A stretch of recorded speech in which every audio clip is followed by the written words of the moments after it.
Thanks for being here on this Tuesday.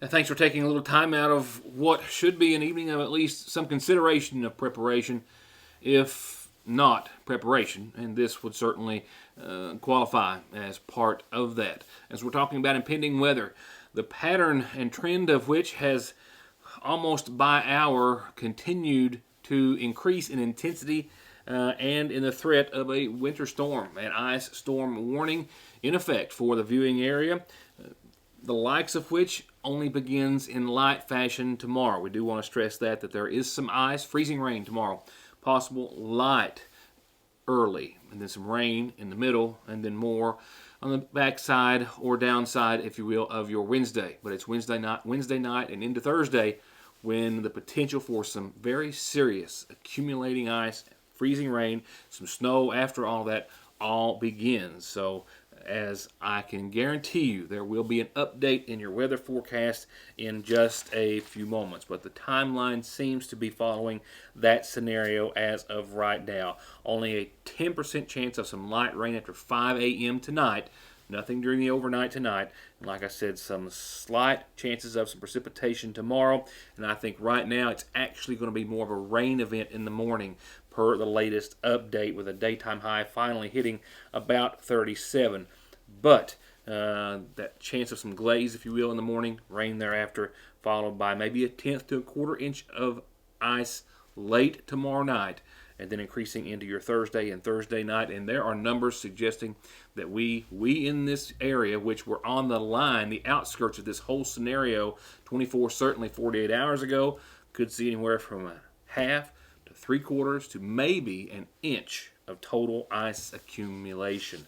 And that, of course, leads to treacherous travel, power outages, down trees, power lines, and you can certainly imagine. So we will spend a few moments on your weather forecast in just a few moments. On that note, I got a phone call today from Randy Reisner at Logan Corporation, who wanted to remind everyone, just as a way of trying to help out and keep you from having to drive, that they have a number of brand new in-the-box Honda generators. They were, before moving to Sagersville a couple of years ago, a Honda dealer, a retailer. And they brought with them new stock that they put up on shelves. They sold off a number of the inventory, I believe it was last fall or something, when I advertised for them for a little while. But they've got maybe a few dozen units left, anywhere from 1,000 to 3,000, 5,000, 6,500 watt generators. Some of the EU models, very nice. Like I said, brand new in the box, never had fuel or oil added to them, still completely enclosed, and they're selling them completely at their cost, and that was, mind you, their cost about 2 years ago. So you can call Logan at 349-1744 tomorrow if you're interested. I spent 2 hours today probably gathering up the generators within our collective families, if you will, many which a few at least hadn't been started since shortly after or immediately after the tornado. So it's one of those precautions and preparations that I kind of referred to just a few moments ago that you should be at least thinking about if it's possible for you. On to other news. I'm so hopeful that we won't continue to see this trend all the way through 2021, but the biggest festival in eastern Kentucky, one of the biggest in the state, Hillbilly Days, I was saddened today, but certainly understandable to hear that organizers have decided to cancel for the second year in a row, per the pandemic, the Hillbilly Days Festival, which goes back to 1977. Its roots firmly planted in helping and supporting the Shriners Children's Hospital in Lexington, Kentucky. So no Hillbilly Days. Of course, that's one of the earlier festivals, and we hope that the other annual events that we completely had to forego in 2020, maybe things will improve by then. It's going to be a wait and see as the vaccine continues to roll out rather slowly but significantly and the like. So we'll be keeping you up to date, but the first to be announced thus far. Kentucky State Police says they are responding and investigating an electrocution that was fatal in Martin County. From what I understand, the state police received a call from the Martin County Sheriff's Department saying that they had heard word and were responding to at that time of a man who was electrocuted near Riverfront Road. That's in Lovely in Martin County.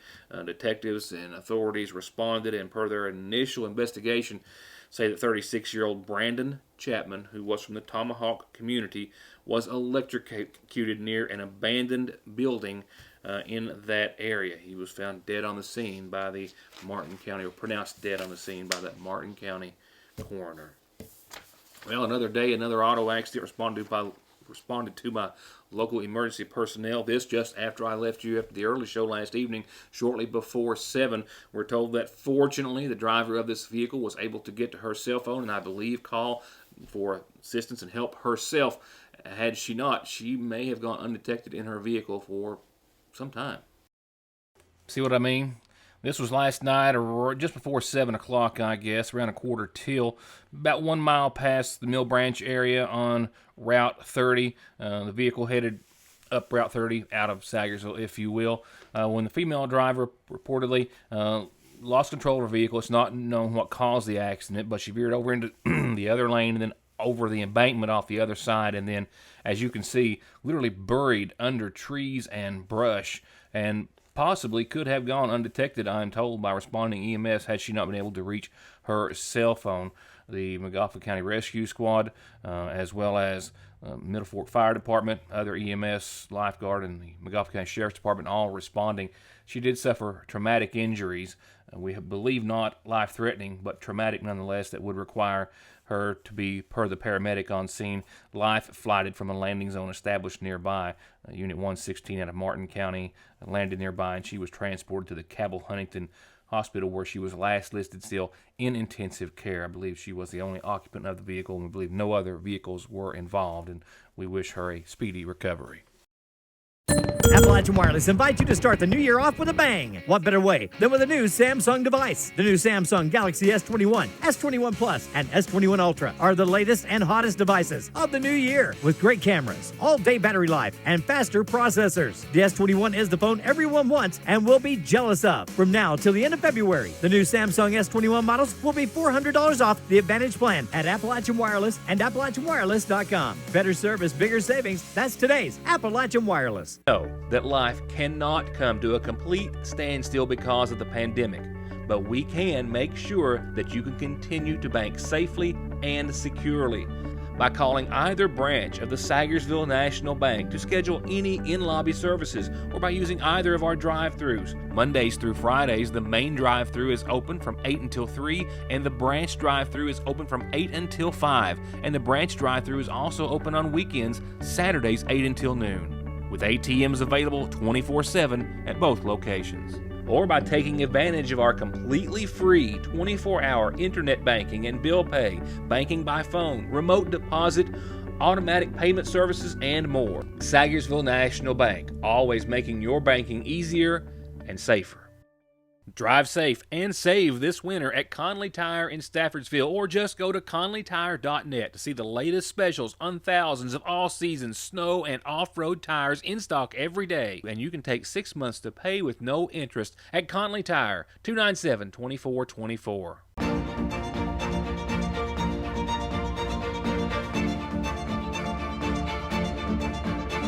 I'm Dr. Jason Zimmerman at Highlands ARH, the healthcare system of Appalachia. Go with All-Pro and you'll always get a perfectly finished project backed by decades of experience and thousands of satisfied customers. Always with the best prices on everything from small to large remodels, bathrooms to kitchens to entire homes, or turnkey new construction on everything from garages, homes to retail space. And seamless gutters too. And All-Pro still offers 0% financing for up to 18 months and long-term low interest rates on those big projects. For an estimate, call this family-owned business today. Hornet basketball highlights, a few, kind of giving you a little bit of a segue there. A lot of birthdays, this many birthdays on the calendar coming up as well. But right now, your state COVID update. It's been a busy day for the governor. He's been touring App Harvest, of course, the amazing facility. I just don't have the words, and I haven't seen it yet, and I'm so anxious to get to for the first time. But the monstrous greenhouse, and I have a hard time even calling it a greenhouse, but the facility in Moorhead that's already put out 1 million pounds of tomatoes to all over the country in just the first few days of its existence, with plans on opening 12 more facilities in just the next 4 years. the governor and others touring there today. And we're going to be talking more about App Harvest in the near future. Today they made a significant announcement pledging to 20 Eastern Kentucky high schools their own growing facilities that I'll elaborate later on. One in Breathitt County, one in Moorhead already announced, and the others to be announced later on, hoping that we get one here at least in the viewing area, if not in Magoffin and maybe Johnson counties. We'll find out as that progresses. But truly an amazing facility that when I called Judge Executive Matt Wireman today, he already has plans on visiting very soon, and I promise that I will be making that trip along with him. I'm very anxious to see this in person and see what it has to offer, not just Moorhead, but all of Eastern Kentucky and the world. If I can, I just wanted to thank you for being a part of our future. That's what you're seeing right here. You know, if you go back in time, we had this small economic development project called Toyota, and it changed our future as a state forever. That's what you're a part of right here and right now, and we couldn't be more excited about a reemergence of Eastern Kentucky, but also about Kentucky stepping into the future, about truly leading, about other people chasing us instead of us chasing them. It's got to be really exciting to be a part of that. I just encourage you to keep working hard, be invested in what this is. You're leading this state right here and right now, and I couldn't be more proud. So thank you all again. Thank you. As for today's COVID count, well, another day, fortunate to announce, of the continuing trend that we've seen pretty much across all numbers, again, with the exception of deaths announced. Today's deaths totaled 30 across the Commonwealth. Half, I think, were from Jefferson County. But, again, daily COVID-19 case numbers all continuing to improve. Today's COVID report is a lot of what we've seen and been seeing. It is lower numbers of cases, still death that is too high, though thankfully today it's not as high as some others. So today we're reporting 2,339 new cases of COVID-19. That's the least amount, at least it's less than last week and the week before. It's a little bit more than 3 weeks ago, but that week ended up being larger on Monday when we were much smaller. So we are trending below all of those weeks at the moment. Our hospitalizations, ICU, and ventilator numbers, they're up some. That happens almost every Tuesday. We think it's people recounting and updating their numbers in the system. Hospitalized is up about 41, ICU's up 8, ventilator is up 6, but these are normal variations we see week to week. I still feel pretty good about where all of these numbers are. Our positivity rate fell again, 7.66%.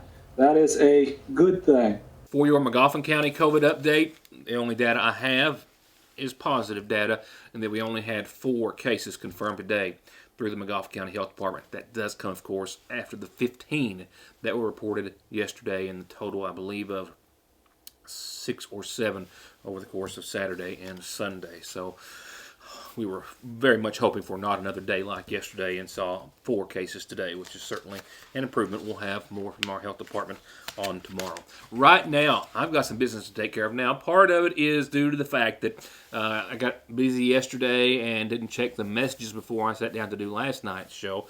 That's only part of it. I still had a bunch of birthdays come in today, and they all added up to this. A lot of birthdays brought to you by Magoffin Farm Bureau. Let's start off with Marlene Workman.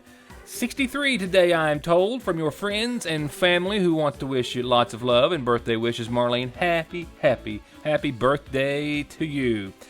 To a 39-year-old now, Riggs Rao. Well, Riggs, I got a lot of phone calls on this. Becky and Chaston and family and friends and your dad and mom and Ziggs and Maddie, everybody, you know, they love you and they want to say happy birthday.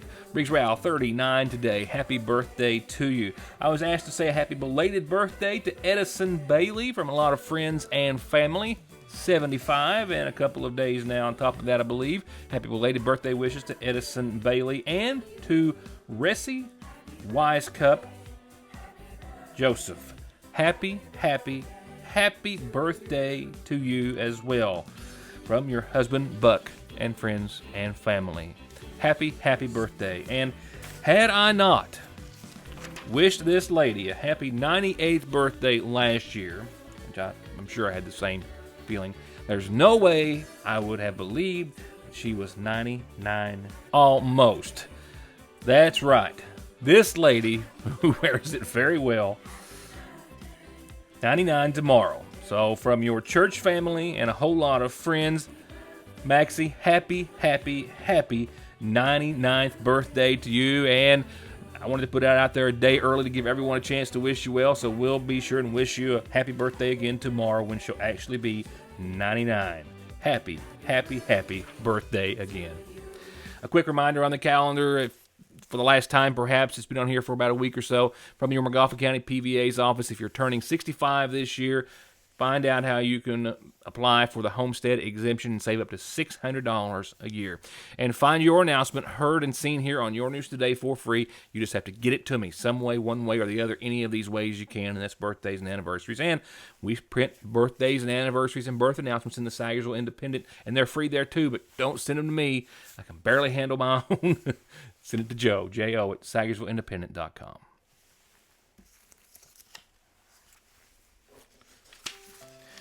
From there, we'll turn to the Montgomery County Funeral Home's nightly service of providing local funeral announcements. And we want to remind everyone first about services to be held Thursday at 1 for Diana Marlene DeLong Burchell, 80 of Van Leer, who passed away Saturday, preceded in death by her husband, Paul Vernon. She's survived by her 5 sons, Paul Lloyd Burchell, Brian Mitchell, Blake Miles, Kenneth Todd, and Marlon Douglas Burchell, and sister Doris A. DeLong Music, and several grandkids and great-grandkids.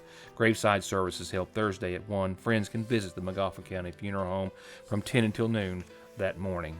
72-year-old Carol Jean Lane Jenkins of Sagersville passed away yesterday at the Cabell Huntington Hospital.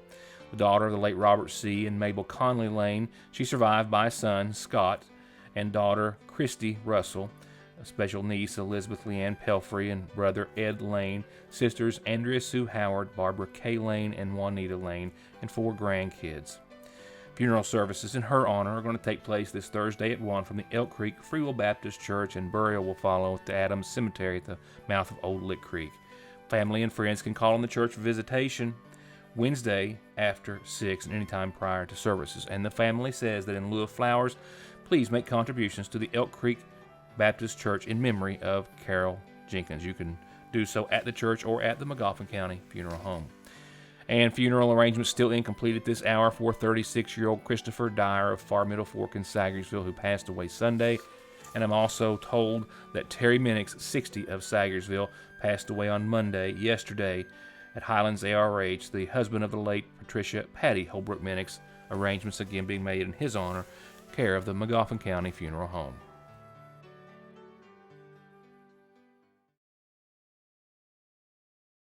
Lennon has never been more correct. All we need is love, and a whole lot of it. And you can find all you want at the seasonal shop for Valentine's Day. For the ladies, long sleeves and tees from Simply Southern, and always the cutest and coolest of boots, bags, purses, and all things that glitter and sparkle, plus lotions and soaps and more. And for him or her, the very best of coolers by Brewmate, Ridge and Holler, and they love to put it all in custom gift baskets filled with everything to make any heart happy. Plus they have free local delivery in Sagersville and curbside pickup. So you can say Happy Valentine's Day from the Seasonal Shop in downtown Sagersville. There's no missing that this is the new McFarland and Tinker Law Office location on the Mountain Parkway in the former Farm Bureau building in Sagersville, just like there's no denying that their nearly 60 years of legal experience has won their clients millions and millions of dollars in disability, auto accident, and wrongful death cases. It's where your case matters to you and to us. McFarland and Tinker, also Griffey approved. Being Sagersville's oldest continuous business is not Fraser's Prater Drugs' most important legacy. It's the care and attention they devote to every single customer. And that, combined with quick and convenient curbside service at the front and rear entrances, makes for getting your medications simply and safely. And calling ahead makes it even faster. Fraser's Prater Drug Store's curbside and in-store service. Open Monday through Friday, 9 until 6. Jesse Rudd and his staff at Parkway Pharmacy are proud to announce the newest member of their team, and yours, pharmacist Dustin Jones, who's actually the grandson of Janet and the late Paul Jones of Dixie in Salyersville. And his addition of over 12 years of experience in inpatient and outpatient services gives you unmatched availability and care when it comes to your health and medication. Parkway Pharmacy, where you can always talk to a pharmacist when you need one. We'll spend a few serious minutes on your weather forecast and your latest update. Right now, let's get caught up on the Hornets. Of course, our Lady Hornets still in the waiting per COVID. Now, weather, of course, is going to probably do away with that to be at Prestonsburg this Thursday, their first game in well more than a week, close to 2 weeks, I guess. But the boys last night hosted Valley. Valley looking for a little payback. The Clips here jump straight to 4:52 to go in the game. Isaiah Salyer gets to go to the line and make it a three-point play. And Magoffin County went on from there to give Valley that revenge. They didn't get any closer than 11 in the fourth quarter. Valley outscored Magoffin County by 4 in the first quarter, 11-15, and then it was 21-28 Valley at the half, and then 33-48 Valley at the end of the third. And the final score last night would give Valley that payback and then some, evening this regular season matchup between the two teams, and also evening, if you will, the Hornets' season schedule thus far. 59-74, your final score. 6-6 right now on the season, and the Hornets are still, with that loss, holding on to the 7th spot in 15th Region boys basketball, and I doubt they're holding on to any hopes right now of actually traveling to Perry Central tomorrow night. It was still officially on the schedule right at airtime, but we, with most certainly will see that game canceled. Things could change, and I hope it changes. That's good news weather-wise. Right now, still on the schedule, but I suspect that game will be canceled. Let you know tomorrow, and then after that, I doubt we're going to see much basketball for a few days. Now let's take a few moments and let me take you through as much as I can what we are expecting to see weather-wise. I said last night at this time, 24 hours from now, which is right now, we would certainly know much more about this whole scenario. Well, we do, and it is much worse than what we were expecting at this time.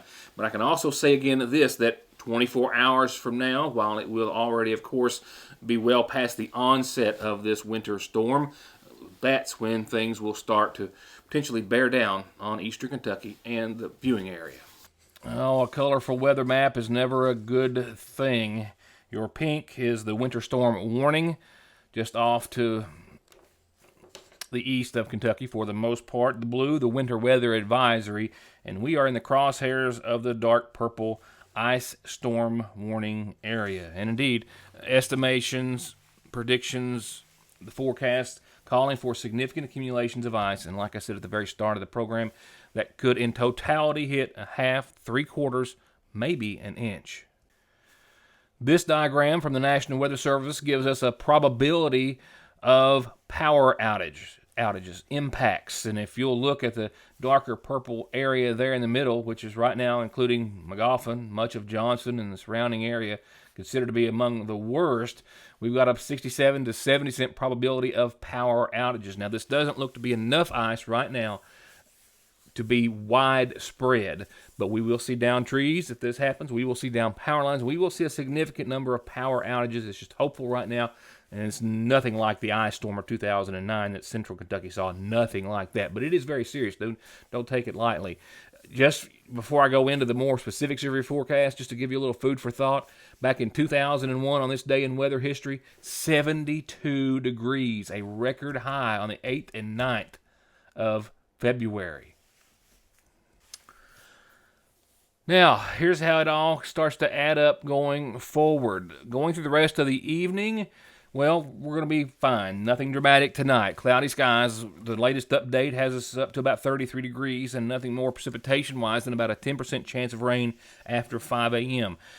For your Wednesday, a 50% chance of rain, mainly after 9 a.m. So I think that glaze, that possibility of some icy conditions in the morning right now appears to not be in the picture early for us. Please keep your eye on the weather. That could change at a moment's notice, but right now, the onset of this thing late tonight, early tomorrow, throughout much of the morning and early afternoon appears to be a rain event, hitting about 37 degrees tomorrow.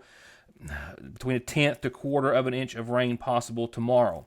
Rain looks to be the only form of precipitation we're going to see through tomorrow night if it does not change. I can't stress that enough. But freezing rain late tomorrow night, a low of 29 degrees. Ice accumulation tomorrow night, very light, probably less than a tenth of an inch. So not right now, a major winter weather player tonight, tomorrow, or tomorrow night. It is Thursday.